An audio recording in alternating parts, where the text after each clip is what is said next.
अस्सलाम वालेकुम। ये जो स्क्रीन पर आपको बैक्टीरिया शो हो रहा है, इसका नाम माइकोबैक्टीरियम ट्यूबरक्लोसिस है।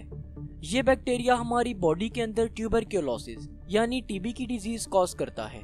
और आपको बताता चलूं कि इस दुनिया में हर 3 में से एक शख्स ट्यूबरक्लोसिस यानी टीबी का शिकार होता है और हर साल लाखों लोग इस टीबी की वजह से मर जाते हैं। इसलिए आपका ये जान लेना काफी जरूरी है कि आखिर ये टीबी क्या है, ये क्यों होती है और इससे कैसे बचा जा सकता है।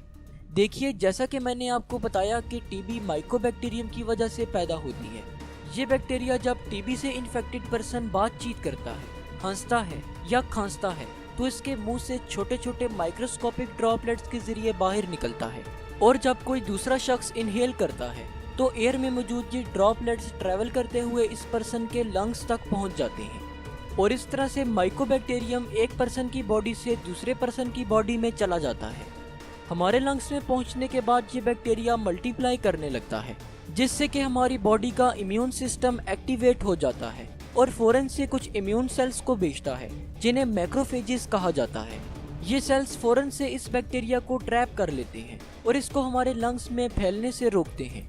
मैक्रोफेजेस बैक्टीरिया के गिर्द इकट्ठे होकर एक ग्रेन्युलोमा बना लेते हैं।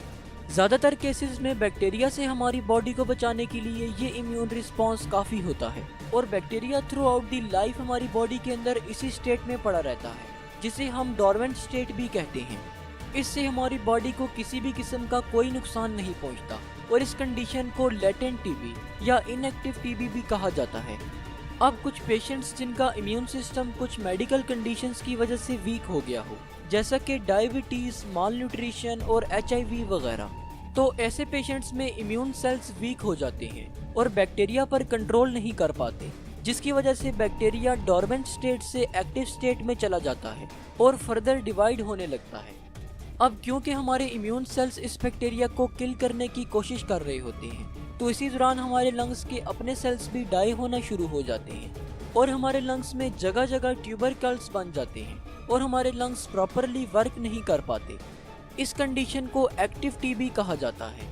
लेटेंट टीबी से एक्टिव टीबी होने के चांसेस सिर्फ 5 to 10% होते हैं।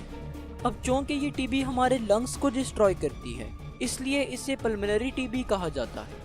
अगर हम टीबी के सिम्टम्स की बात करें तो आपको बताता चलूं कि लेटेंट टीबी के सिम्टम्स नहीं अपेयर होते, जबकि एक्टिव टीबी के कुछ सिम्टम्स अपेयर होते हैं, जिनमें दर्ज झेल शामिल हैं।